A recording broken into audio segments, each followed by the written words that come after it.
So we talked about big franchises like the Yes. Marvel franchise, the Marvel universe, Yes. and characters that aren't always relatable because they're superhuman. They're dealing with um, so many fantastical situations that, yes, may be linked or grounded, if you want to call it that, in human psychology, good versus evil, the hero's journey. Yes.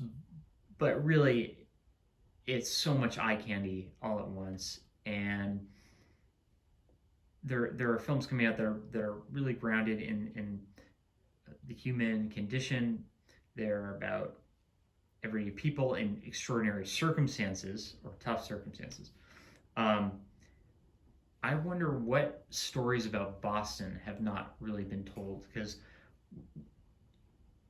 we see a lot of crime, crime movies, Yes. crime capers, Yes. heist films. Yes. We see films about um, uh, the future, even though they're shot in Boston.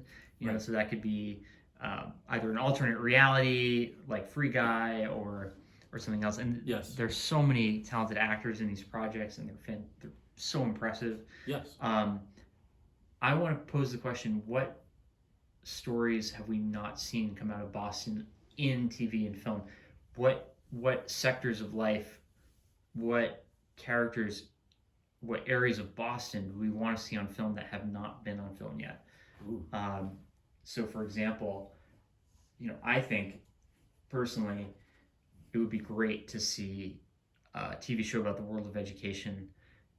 Um, there's obviously something out now on streaming that covers that in a comedic context, but um, I think an Aaron Sorkin style drama revolving around teachers and students would be really interesting. Um, I like that. Something yeah, that's better than Boston Public. yes, I think it's better than Since Boston we're all Public. familiar with that Yeah, one. exactly, exactly. Yep, yep. Um, you know, there's so many different sides to Boston. There's so many different parts. Yes, Um, and it's rich in history. it's rich in history. That's the other thing. Right. Can we see a Revolutionary War era We show could. based here? Because there are some out there, but they're not explicitly about Boston. I would love to see I would say if they did a whole something series. just as good as they did in 2000 with Mel Gibson, The Patriot, Yeah, I think. Yep. because they didn't want to show that in schools. I No. understand because it was violent, Yeah, that's true. but it was a great depiction of what was happening at that Absolutely. time. Characters, people like Phyllis Wheatley, who Mhm. were such movers and shakers. They had a really a voice, a presence, and Mhm. um, were at the center of so many well-known events, whether it's the Tea Party, Right.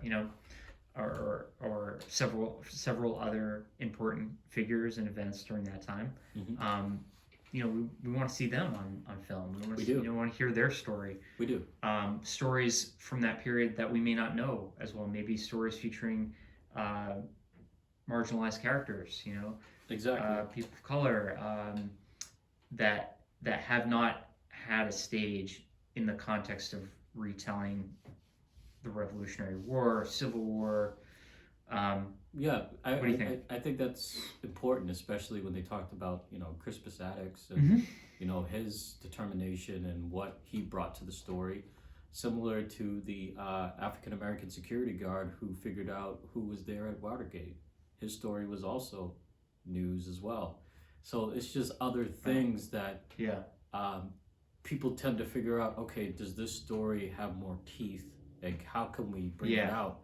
But sometimes it's the people that can bring out that character, And then I think that's What do you where mean by that? Yeah. I think it's mostly where the actors, if you give them some latitude with certain characters, I Yeah. think they're able to bring it out a lot more. Uh-huh. Because sometimes with certain pieces, it's either that it's like a small story, and it's like, okay, this is only Yeah. what we're gonna be working with.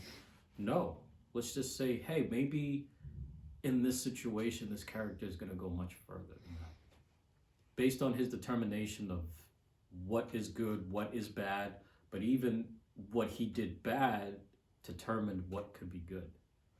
And I know it's tough to say that, but I would say not even to the religious fanatics that are out there, but if it wasn't for King Henry VIII and if he didn't get a divorce, we wouldn't be speaking in the English tongue of the New Testament. And that's already been fact multiple times. Oh. So sometimes you always have Yeah. to look at where we've gone in history True. and how we are now, because even with some films, we tend to repeat the same thing. Yeah. Even though we've already lived through this, we're now repeating it. And it's like, Yeah. okay, we didn't learn our lesson. Yeah. That's true. And with the stories, it's very important to bring those out because it gives us some more information about our lessons that we need to learn Yeah. while we're here. That's true. Yeah. That's very true. Yeah. Yeah. So MLK Day is coming out. Yes. I'm sure there are more stories about MLK that I'm aware of, and I look forward to, just learning Right. 1% more than last year. Right. One area that's interested me is the fact that he's studied in Boston. He's studied at BU. Right. That would be an interesting area to explore for any historian, never mind the filmmaker. Right. Yeah. So, on that note, The nitty gritty for the, let me see. How do actors even yeah, make it in Boston? yeah. How did they make it in Boston? Yeah. How do you? Here's the question. Yeah. Are there agents in Boston? Yes, there is. Yes, there is, America. There is agents in Boston. Okay. They're mostly throughout the New England area. Yeah. I would say mostly in New York, Massachusetts, some in Connecticut, as well as New Hampshire. Based on my experience, I'm going to explain briefly. For me, I have an agent out in New Hampshire, but they follow Massachusetts law as far as their practices and how they do business. And then also I have an agent in Boston as well, mostly for voiceover. And I also have an agent in Kentucky for voiceover as well. And do those agents work with each other? Are they communicating with each other in any way? Nope. Are they aware? Okay. Yep, they're all separate. They're all separate. Mhm.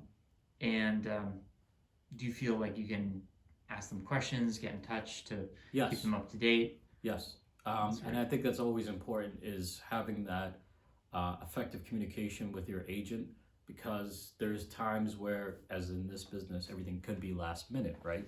It could be a change in the scene, change in the script, change in the location. It's up to you and the agent to communicate with each other to make sure that there's nothing amiss. You don't want that. Right. Okay. So, say I'm a beginning actor. Yes. I have education behind me that, Mhm. to quote the speaker panel of the SAG-AFTRA Foundation that I was listening to earlier, they check for, casting directors check for an actor's education. For example, are they familiar with the kind of ground rules and the techniques behind comedy? Have they taken some classes at Improv Boston or Upright Citizens Brigade or Improv Asylum? That seems to be even more important than an actor's list of credits in comedy. Yep. So, what education do you feel is really important for you in getting the roles you've gotten through these agents? I would say the education I've learned, it's not always about, what you want sometimes in the audition, because most of the time they'll be able to work with you, they'll correct you, especially if you're in there face to face. Now with self-tape, since we've done that since the pandemic, the transition is, you could do it 99 times and only just have it right once. Yeah. And usually that could be the one that gets you in the door.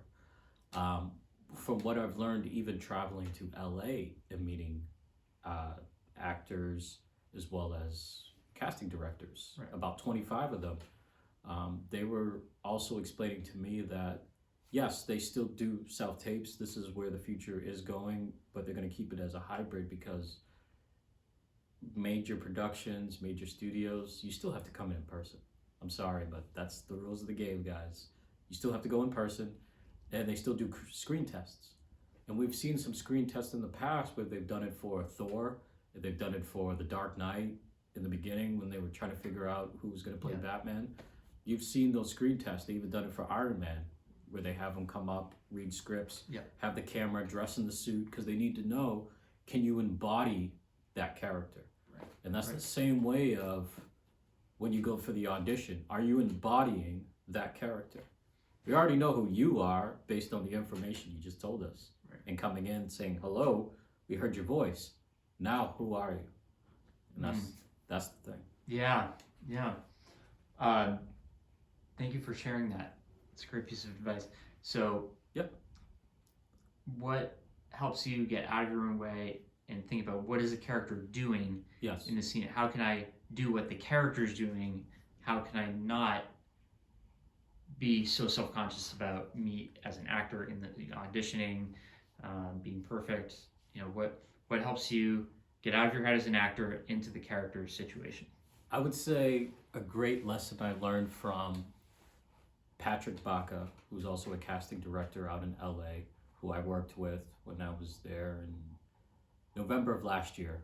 I'm sorry, the year prior to that, I was in LA meeting with him, and the way he explained it to me was the subtleties in the script. And that's where your active listening comes into play. A great example is when he showed us The Shawshank Redemption, and we got to see the subtleties of different characters as they're listening, 3 characters all talking at once, and we're watching their facial expression, we're watching what they're listening to, how more in tune they are with the scene, the emotion, the gravity of the scene. And to me, I think that's very important. That's great.